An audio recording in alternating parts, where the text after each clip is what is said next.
ఒక శత్రువు నిన్ను ఎలా విమర్శిస్తాడో అలాగ సమస్త ప్రవర్తనను గురించి నువ్వు విమర్శించుకునే తత్వం కలిగి ఉండాలి నా కుమారుడా అని నేర్పాడు దేవుడు. మనలోనికి మనం చూసుకునే విషయాన్ని గురించి మాట్లాడాడు. నీలోనికి నువ్వు ఎల్లప్పుడూ చూస్తూ ఉండు, ఎదుటి వాళ్ళతో తర్వాత చూద్దువు కానీ ముందు నీలోనికి నువ్వు చూసుకుంటా ఉండు అన్నాడు. నీ కంటిలోనున్న దూలమునెంచక నీ సహోదరుని కంటిలో నలుసు నువ్వు ఎలా తీయగలవు?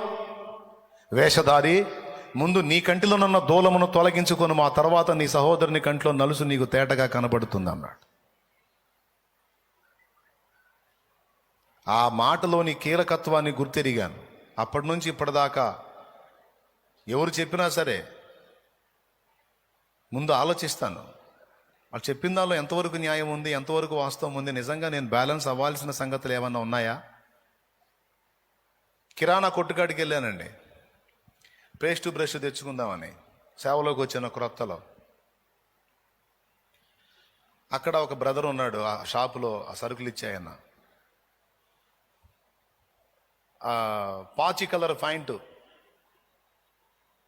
అలాగే గళ్ళగళ్ళ షర్టు, అది కూడా పాచి కలర్ షర్టు, గళ్ళగళ్ళ షర్టు, పూర్తి లోకానుసారమైన షర్టు అది వేసుకొని ఈ డ్రెస్ వేసుకొని నేను సేవ చేస్తున్నా, ఈ డ్రెస్ వేసుకొని ఆయన దగ్గరికి పోయి అడిగా. ఆయన అన్నాడు, అయ్యా నువ్వు దేవుని మాటలు చెబుతుంటే చాలా బాగుంది, నువ్వు చెప్పే మాటలకి నువ్వు వేసుకునే వస్త్రాలకి సంబంధం లేదయ్యా అన్నాడు. ఆ మాట ఆయన నాతో చెప్పగలిగాడు అంటే నాకు సంతోషం వేసింది. ఎందుకో తెలుసా? అదే నేను మృదువుగా ఉండేవాడిని కాకుండా పెడద్రపోండి అనుకో, ఏందే అనేవాడిని అనుకో, నాకు చెబుతాడా? పెద్దగా చెప్పండి, చెబుతాడా? పొర్రపాటును కూడా చెప్పడు, అడిగిన సరికి ఇచ్చి పంపిస్తాడు. కానీ ఆయన అలా బయట పడగలిగాడు అంటే బహుశా నేను మృదువుగా ఉంటాను, రియాక్ట్ అవ్వనన్న సంగతి ఎరిగే ఆయన నాకు చెప్పాడు. సంతోషం వేసింది. తన అభిప్రాయాన్ని ఓపెన్గా చెప్పగలిగాడు అంటే నాలో మృదుత్వాన్ని గుర్తించాడు అని అక్కడి నుంచి సంతోషంగా పక్కకు వచ్చాను. వచ్చి ఆ మరుక్షణమే ఇంకా నాకు మరి ఆర్థిక స్థితి లేదు, సేవకు వచ్చాను, కాస్త ప్లెయిన్గా ఉండేటువంటి బట్టలు కొనుక్కోవడానికి పైసలు లేవు. ఒకే ఒక జత తెల్ల చొక్కా తెల్ల ప్యాంట్ ఉన్నాయి, అది సండే వాడతాను. ఇటు రోజుల్లో ఇక ఏ దొరికితే వేసుకుంటాను.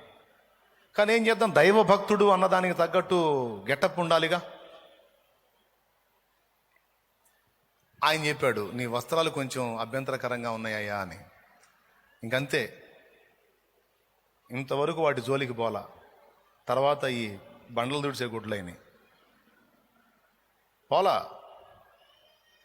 ఎందుకంటే ఆయన చెప్పిన దానిలో న్యాయం ఉంది. ఆ మాటకు వస్తే ఒకడు తెల్ల బట్టలు కూడా ఎగతాళి చేస్తాడు, అయినా నేను తీసేయలేనుగా. అన్యాయంగా విమర్శించే విమర్శలు ఉంటాయి, న్యాయంగా విమర్శించే విమర్శలు ఉంటాయి. అది న్యాయమైన విమర్శ. ఎందుకంటే ఆయన ఆ మాట అన్న తర్వాత నేను అద్దం ముందుకు పోయి బట్టలు చూసుకుంటే కొంచెం లోకానుసారంగానే అనిపించింది, తీసేశా. ఇంతవరకు ఆ విధమైన బట్టల జోలికి వెళ్ళలా. అతడు అన్యుడు, అతడు నాకు చెప్పేది ఏంది, నేను వినేది ఏంది అనుకోలా.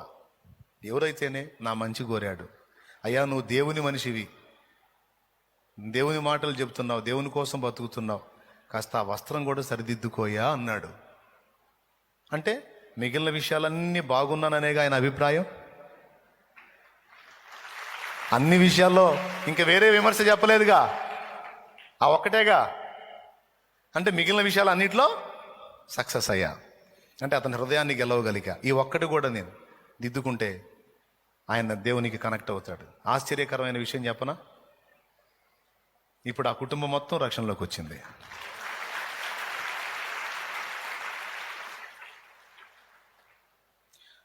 ఏమర్థమైంది మీకు?